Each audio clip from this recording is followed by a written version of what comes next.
week of training camp, nearing an end. Like, what's different? What's been different about these 5 days compared to what you're used to in Toronto and San Antonio?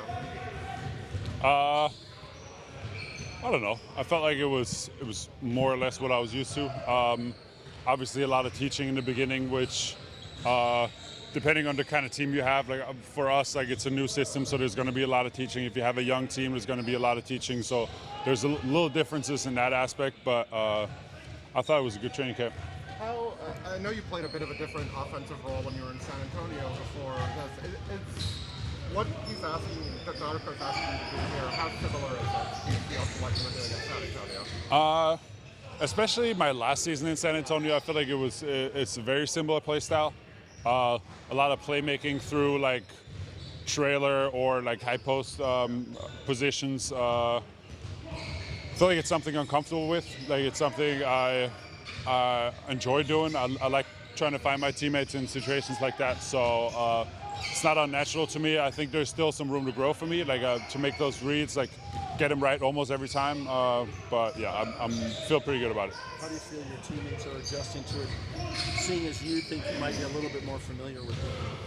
I mean, you're gonna have to ask them, but it seems fine. Like in practice, it's been working well. Like even in the little scrimmage game we had yesterday, like we got some really good things out of it. So I think it's going really well. Obviously, we'll see how it works in games and stuff. How much are you seeing things maybe a level ahead of them because you've got more of a comfort level? Like you'll see plays that, you know what, in 2 weeks we'll get this. Right now they don't see it. I mean, we have a lot of experienced guys out there, so most guys like get it pretty quickly. I think there's some situations where like these cuts are going to have to be active almost every single time, so you're going to have to like see the ball. Like there's been a few instances, maybe not so much in training camp now, but maybe during open gym, where guys are still getting used to, like you got to keep your head on the swivel at all times, because if you're open, the ball is going to come your way. So I think those situations, just getting used to that, it might be a little bit of a learning curve, but for the most part, I think we got it down. Has a bigger adjustment been on the offensive end or the defensive end in terms of learning Darko's system?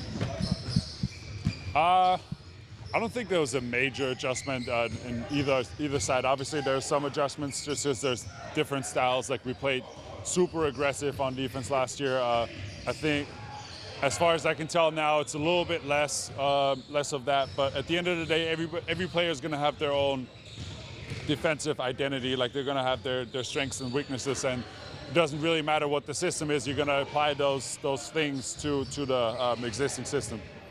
I know you're not like assessing every guy, but when with Grady, when a rookie comes in general, what are you looking for to see if he's getting it or on the right page, kind of, or even asking the right questions? Like what are you paying attention to with a rookie? I mean, I think it's more than anything, it's about like the learning curve, like how fast you're able to take information in and like end up putting that on the court. Like really, we're trying to see results early on. Like you might make some mistakes in the first couple of practices during open gym, maybe even in the summertime. It's about how fast you can adjust that, like because this is the next level of playing basketball. So it's not easy making that next step, and the faster he can make those steps one at a time, the faster he's going to be productive on the court. I wanted to ask you about some of your assistant coaches. You had mentioned the other day that Gemma is going to be looking after the offense. Have you kind of assigned roles for everybody, and what does that look like in terms of the division? For sure. Pat Delaney is our lead assistant coach. He's going to be overseeing defense.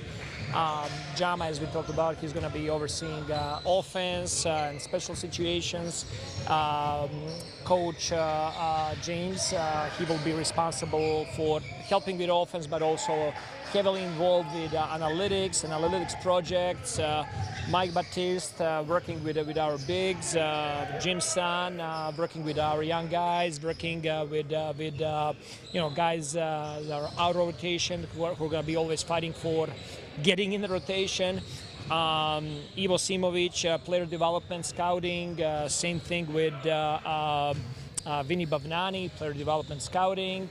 And Coach Mary, she will be responsible with our communication with G League program, assignments, Drew Jones player development, etc., etc. We got big coaching staff. How's it been this week with you guys as a coaching staff? I know you would have spent a lot of time together over the summer, but do you kind of feel that kind of chemistry between you guys building throughout the week? Yes, definitely. We went to Las Vegas a couple of days before the start of the Summer League just to start talking about what we want to do, how we want to do it, system, terminology, all of that. Then we spent 3 weeks together in Los Angeles, and we had our coaches retreat there and daily meetings, talking about every single topic that's going to be important for us going into the season. So I think we're in a pretty good space now. We're just, getting ready for playing regular season games, getting the rhythm of scouting, and getting a rhythm of playing games. We talked last night about tomorrow being like just the first day out and it's a long process.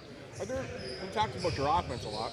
What do you need to see defensively from these guys? Defensively, for us, everything has to start with good on-ball defense, and we have multiple players that are very, very capable to guard multiple positions. So for us, it's going to be very important to establish that as a first thing. After that, we're working on our rotations, how to protect the paint, how to guard corner threes, high quad threes. We are still in the learning process. We made some adjustments comparing to the previous system, and it's going to take some time for us to get those habits down. Yeah, last year they did a lot of ball pressure and a lot of ball hawking and shooting the gaps and a lot of steals. Is that the kind of defensive system you'd like to see? Or a little bit toned down from that? We're going to have it both. First of all, we don't want to be overly aggressive. There's going to be times to do that. I think that we have amazing length on our team and very cerebral players that can know the difference between who do we need to chase off the line, who do we need to stay in front. And we want teams to play over us, to play over our size and not just allowing them easy paint touches. Protecting the paint is going to be very important for us, but while we're doing that, our deflections, how we're using our hands in pick and rolls and DHOs, trying to get steals in those situations is going to be very important. Because of how much length you have, like it seems in theory like you could switch a lot.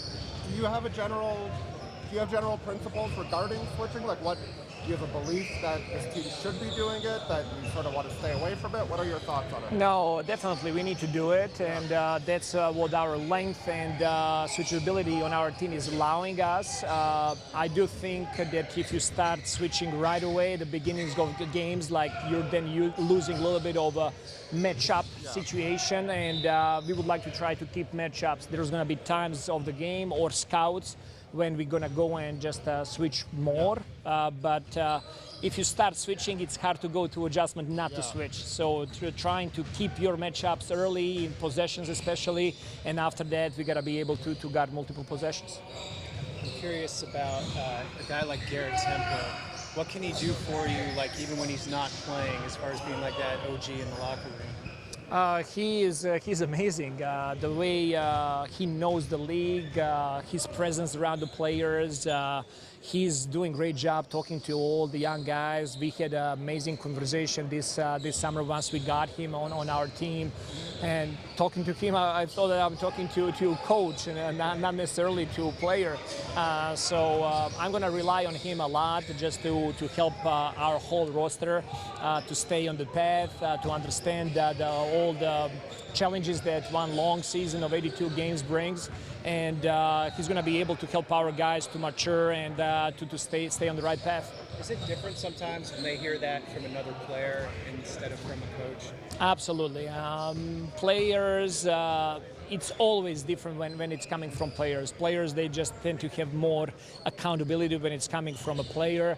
And I love that. I love empowering guys so they can communicate and talk and be on the same page. And I think that's the way you really build a trust, and that's how you're going through not pleasant situations. Everybody, like, I always make the difference between fun basketball and playing basketball with joy. You know, fun basketball is like we're up 15, everybody's celebrating, everybody's hitting their chest, everything is good. But what we're gonna do when we're 10 points down? Are we gonna crave, or are we gonna continue playing with the joy to overcome that situation? Are we gonna stay together? So having guys like Garrett in those situations and Ted Young is very, very important to keep us together. How hard is that to teach? It's very hard to teach. It's kind of like you have it or you don't have it. That's why you don't have 200 Garrett Temples in the league. There is only one Garrett Temple in this league, and we're lucky to have him on our team. Can it be infectious? Oh, absolutely, absolutely. Like anything else, like positive energy can be infectious and affect everybody else. It can ease, just the way he's also communicating with his teammates, eases up everything and makes it easier for them to open up and to be true themselves.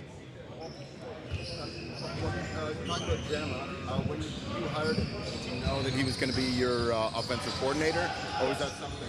Yes, we talked about it. We talked about his tools, what he's bringing to the team, and it was very clear that he can bring a lot to our team. Just knowing the team from the past, working with Golden State, he's very, very sharp offensive mind, and he's doing a great job for us so far.